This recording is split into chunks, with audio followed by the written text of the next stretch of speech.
Good evening, मैं साक्षी रावत। आज के पॉडकास्ट में हम बात करेंगे कुछ ऐसे सवालों की जो आते सबके मन में है, लेकिन उनका सही जवाब और सटीक जवाब हमें अक्सर नहीं मिलता।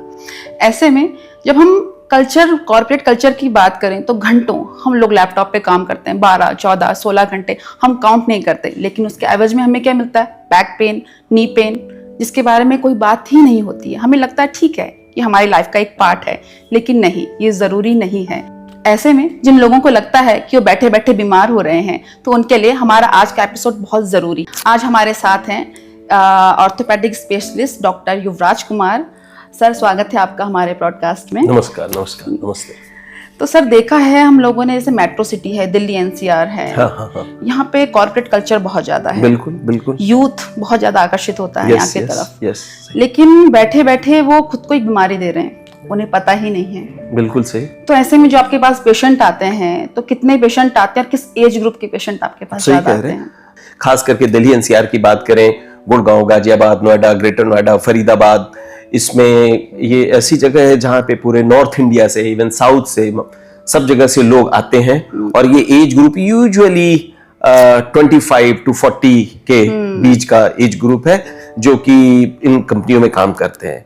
टाइम आवर भी डिफरेंट है, लाइक किन्हीं की नाइट की ड्यूटी है, यूएस से उनका कॉल सेंटर है, तो यूएस और इंडिया का या दूसरी ये किसी भी यूरोपियन कंट्रीज का टाइम मिसमैच करता है, तो ओवरनाइट भी काम कर रहे हैं।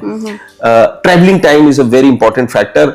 जॉब है गुड़गांव में, रह रहे हैं नोएडा में, या रोहिणी से आ रहे हैं गुड़गांव, या something like that. So every day you travel, I would say one side 40 kilometre, so all together 80 kilometre आप ट्रेवल कर रहे हैं। सो उस 80 किलोमीटर में जो आपका टाइम वेस्ट हो रहा है वो अलग बात है, बट मेडिकल इश्यूज भी होते हैं। आप कंटिन्यूअस सिटिंग आवर्स आपका 14 घंटा, 12 घंटा, 10 घंटा जैसे भी है, आपके पास टाइम नहीं है, so you don't give time to your body. आप कोई एक्सरसाइज नहीं है, सो मसल्स वीक होता है, और लॉन्ग आवर्स आप एक ही पोस्चर में काम करते रहते हैं, मसल फटीग हो जाता है। मसल फटीग होता है तो बैक पेन होता है, नेक पेन होता है, समटाइम्स नी पेन भी होते हैं। तो आई वुड सजेस्ट कि you should take out time from your busy schedule, और अपनी लाइफ की प्रायोरिटी को फिक्स करनी पड़ेगी। सो अपने आप को थोड़ा टाइम देना चाहिए, थोड़ा एक्सरसाइज करना चाहिए, थोड़ी फ्लेक्सिबिलिटी मेंटेन करनी चाहिए। If you do all this things, so of course overall productivity आपकी बढ़ जाएगी। पहले जमाने में कहा करते थे कि जो हड्डियों की बीमारियां हैं 50 या 60 या उसके ऊपर आती है, लेकिन आजकल जो यूथ है उनको 25 या 30 की उम्र में ही ये परेशानी शुरू हो जाती है। तो उनके खान पान या किसी और चीज का क्या असर होता है? हाँ, बिल्कुल। जैसा मैंने कहा कि एक तो फिजिकल एक्टिविटी बंद हो गई, बिल्कुल। एक तो आपने सिस्टम कंप्यूटर पे या आपने डेस्क पे काम किया, दूसरा जो बाकी टाइम मिला तो फिर आप अपने मोबाइल में लगे हैं या लैपटॉप में लगे हैं। सो फिजिकल एक्टिविटी काफी रिस्ट्रिक्ट हो गई, बहुत ही कम हो गई। डाइट की बात करें, you are focusing more on package food. Order कर दिया, किसी भी कंपनी से, चाहे वो स्विगी है, ब्लिंकिट है, व्हाटएवर, जोमेटो, और आपके घर पे रेडीमेड फूड आ गया, वो पैकेज्ड है। अब उसके कंटेंट में क्या है, सोडियम कंटेंट ज्यादा है, अल्ट्रा प्रोसेस फूड है। तो आजकल जैसी बात चल रही है कि सॉल्ट, शुगर, ऑयल, इन सब चीज की, जिसको ऑफ कोर्स प्राइम मिनिस्टर ने बोला है कि ये न्यू टोबैको है, दिस इज न्यू टोबैको। सो जो अगर आप वो process food, ultra process food आप ले रहे हैं, तो ऑफ कोर्स उसमें इन सब चीजों न्यूट्रिएंट्स की कमी है। सो अगर न्यूट्रिएंट्स की कमी है, तो जो आपके बॉडी को जो नीड है मेटाबॉलिक एक्टिविटी के लिए, डिफरेंट विटामिन, मिनरल्स चाहिए, तो वो प्रॉपर मिल नहीं रहे हैं। तो उसकी वजह से भी ये चीजें कहीं ना कहीं इफेक्ट हो रही है। सो फिजिकल एक्टिविटी कम हो गई, डाइट आपको प्रॉपर नहीं मिल रहा है, ओवर वर्क है, ओवर स्ट्रेस्ड है, तो वो सारे फैक्टर्स मिल जा रहे हैं आपको ओवरऑल टुवर्ड्स सिकनेस की ओर ले जाने की, rather than वेलनेस, हम सिकनेस की ओर ले जाने लगे। एक वर्ड निकल के आया, वीकेंड वॉरियर्स। 5 दिन 16 घंटे काम किया, उसके बाद जो सैटरडे या संडे हमें मिला, उस दिन 5-6 घंटे अच्छे से वर्कआउट की। तो यह हेल्पफुल है, ये सब चीजें? Everything is about balance. Everything is about balance. ज्यादा काम करना, कम काम करना, ज्यादा खाना, कम खाना, प्रोटीन ज्यादा लेना, वो सब कुछ। तो अगर ये तो लाइफ को बैलेंस करने वाली बात है। अगर आप ऐसा कर रहे हैं कि 3 टाइम खाना नहीं खाया और चौथे टाइम में आपने बहुत खा लिया, आपने 5 दिन एक्सरसाइज नहीं की और आप आई मीन वीकेंड पे बहुत ज्यादा एक्सरसाइज कर लिया, it doesn't make sense. It has to be balanced. ऐसा नहीं है कि चलो सोते हैं, अगर आप आज 4 घंटा सो लिए और 3 दिन नहीं सोए, फिर एक दिन आप 24 घंटा सो लिए, इट डजंट, ऐसे ये एक्यूमुलेट नहीं होता। Every day is a process. Every day हमारे बॉडी के अंदर सेलुलर एक्टिविटी, मेटाबॉलिक एक्टिविटी वो चल रही है। It can't be accumulated like that कि आप 7 डेज और 15 डेज एक्यूमुलेट कर लिया फिर एक दिन उसको आई मीन इस तरह से एक्सरसाइज है। It doesn't make sense. Whatever time you have you should prioritise and give it, I would suggest कि 15 से 30 मिनट भी अगर आप एवरी डे अपने लिए निकाल लिए, which is I mean actually not, I mean ऐसा नहीं है, I mean this is possible. So उनको अगर it is all about prioritising your I mean things. If you prioritise your health you can give it time. So आपको करना चाहिए, जरूरी नहीं है, मैं ये नहीं कह रहा हूं कि आप मॉर्निंग में करो, जब भी आपको समय मिलता है, शाम में 10 बजे मिलता है, रात में 12 बजे मिलता है, सुबह 6 बजे मिलता है, any time which suits to your professional schedule you must do it. देखा हमने, लोगों के पास ऑप्शन नहीं है, चेयर पे बैठे हैं, टेबल पे बैठे हैं, अब टारगेट पूरा करना है, घंटों उन्हें बैठे रहना है। हाँ। तो ऐसे लोगों के लिए आप क्या कहेंगे, या उन्हें किस तरह के पोस्चर में बैठना चाहिए, या क्या कुछ करना चाहिए? एक नया कॉन्सेप्ट आया है जिसको बोलते हैं NEAT। ओके। वो है NEAT, non exercise active thermogenesis. Okay. Non exercise, आप चेयर पे बैठे हैं, सो अब क्या करना, नॉन एक्सरसाइज है, सो आप क्या करो कि बैठो मत, कोशिश करो कि खड़े होके आप काम कर लो। डेस्क है या सिस्टम है, आप अपना कुछ ऐसा सेटअप कर ले, आपके बॉस के ऑफिस में या आपके ऑफिस में खड़े होके काम कर ले। आप डॉक्टर हैं, अगर आपका इफ पॉसिबल आप खड़े होके प्रिस्क्रिप्शन लिखें, या एडवोकेट हैं, कोई भी लोग हैं जो भी ऐसा काम कर रहे हैं, जहां पे आपको आना जाना है तो वो पैदल वो काम कर लें, लिफ्ट का इस्तेमाल ना करें, पॉसिबल है तो आई मीन स्टेयर्स का यूज करें, सामान कुछ इधर से उधर करना है खुद से करें। तो कुछ ऐसी छोटी छोटी एक्टिविटीज हैं जो कि एक्सरसाइज नाम नहीं है, लेकिन उसके वो करने से आप कुछ न कुछ एक्सरसाइज का पार्ट कर पा रहे हो। तो you should involve all these activities instead of sitting for a long hours, try to stand.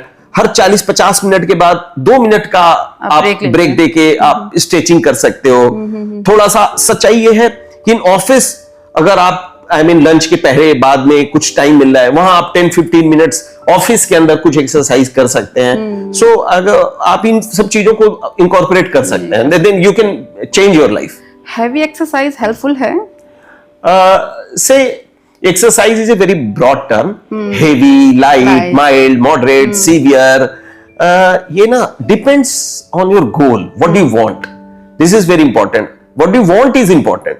आप किस लाइन में जाना चाहते हो? आपका नॉर्मल एक फिटनेस का लाइफ है, आप बॉडी बिल्डर हो, फिजिक चाहते हो, या आप चाहते हो कि आपकी जो डेली एक्टिविटी है 10 घंटा 12 घंटा करने की वो प्रॉपर ढंग से पूरी हो जाए।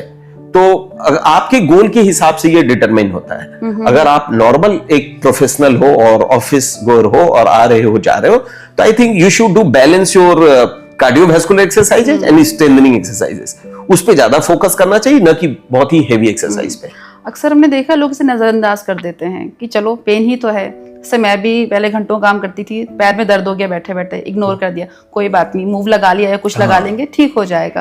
तो हमारी हम कहते हैं ना, बॉडी हमें पहले साइन दे देती है कि हमें कुछ होने वाला है, लेकिन हाँ इग्नोर करते हैं। तो हमें कब डॉक्टर के पास जाना चाहिए? बिल्कुल सही। क्या सिम्टम्स हैं? हाँ, तो कोई नॉर्मल अगर पेन हो रहा है वंस इन अ व्हाइल, आपके ओवर एग्जर्शन की वजह से, लैक ऑफ स्लीप की वजह से, तो एक हद तक समझ में आता है। लेकिन ये पेन की फ्रीक्वेंसी बढ़ जा रही है, आपको दर्द की दवा की जरूरत बार बार पड़ रही है, या धीरे धीरे आप जितना एक्टिव थे पिछले साल या पिछले कुछ महीनों में वो एक्टिविटी आपकी कम हो गई, तो जरूर आपको डॉक्टर को कंसल्ट करना चाहिए। लोग कहते हैं फिजियोथेरेपी करवा लो, योगा करवा लो, मतलब योगा कर लो, तो कितना हेल्पफुल होता है ये?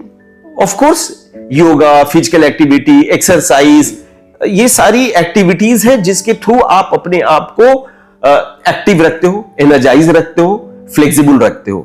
So what ever suits you, और जो भी आप कर सकते हो, चाहे वो योगा है, चाहे मेडिटेशन है, चाहे एक्सरसाइज है, ब्रिस्क वॉक है, साइकिलिंग है, स्विमिंग है, do something what ever you can. हमें ये कहते हैं ना, something is better than nothing, so you must do something. आने वाले 10 सालों में हम जो ऑर्थोपेडिक समस्याएं हैं कितनी बढ़ेंगी, आपको क्या लगता है, जो अभी तक का सिनेरियो है इसे देखते हुए? अगर हम प्रिवेंशन की बात करें तो सबसे बेहतर होगा, कोशिश करना चाहिए जितना मैक्सिमम सोसाइटी को मैसेज दे सके, एजुकेट कर सके और प्रिवेंट कर सके चीजों को। अगर वो हम केयर नहीं करते हैं तो जो कंडीशन आज है 10 साल के बाद वो 2 गुनी 4 गुनी बढ़ी जाएगी। बिल्कुल। तो we should be careful today, वो ज्यादा इंपॉर्टेंट है। आज तो दूसरी कंट्रीज में बड़ा एक इंपॉर्टेंट बात है, दूसरी कंट्रीज में लोग बात कर रहे हैं strike disease process very early. अभी जो मॉडर्न मेडिसिन है, अभी का जो मेडिसिन है उसमें हम बात करते हैं जब पेशेंट को डायबिटीज हो गया है, अब उसके ट्रीटमेंट की बात कर रहे हैं। लेकिन जो कॉन्सेप्ट आ रहा है वो ये आ रहा है कि पेशेंट को डायबिटीज की शुरुआत ना हो, आप वहां पे रोको। This is very important. So this is medicine 3.0 जो लेटेस्ट कॉन्सेप्ट है कि डायबिटीज हो ही ना, ब्लड प्रेशर हो ही ना। अभी हम कब इंटरफेयर कर रहे हैं? जब पेशेंट को डायबिटीज हो गया, ब्लड प्रेशर हो गया, थायराइड हो गया, किडनी में प्रॉब्लम हो गया, तब डॉक्टर्स हम इंटरवेन कर रहे हैं। बट एक्चुअली क्या होना चाहिए, वो प्रॉब्लम सेटिंग प्री डायबिटीज नहीं, प्री डायबिटीज के पहले का स्टेज है, जब आप वो चीज वहां शुरुआती ना हो। So you should cut off at that time. तो अब तो कॉन्सेप्ट धीरे धीरे चेंज हो रहा है। सिंपल शब्दों में हम कहेंगे कौन सी 3 बातों का ध्यान रखना चाहिए हमें? Very important, diet, okay, exercise, okay and sleep. तो चलिए दोस्तों, आज की बातचीत यहीं तक। आज हमारे साथ है डॉक्टर युवराज कुमार, जिन्होंने आज आपको अपनी हेल्दी टिप्स दी। तो ऐसे ही हेल्दी टिप्स के लिए आप हमसे जुड़ते रहिएगा और हमें उम्मीद है कि आपने ज़रूर अपने हेल्थ के बारे में आज ज़रूर कुछ ना कुछ सोचा होगा, क्योंकि आज जो डॉक्टर ने हमें जो बताई हैं चीज़ें वो एक कॉर्पोरेट लाइफ के लिए बहुत ज़रूरी हैं कि हम किस तरीके से सुबह से शाम तक अपने लैपटॉप के आगे घंटों बैठे रहते हैं लेकिन अपनी हेल्थ का ध्यान नहीं रख पाते। तो इसलिए आप अपने टिप्स ज़रूर फॉलो कीजिए। Thank you.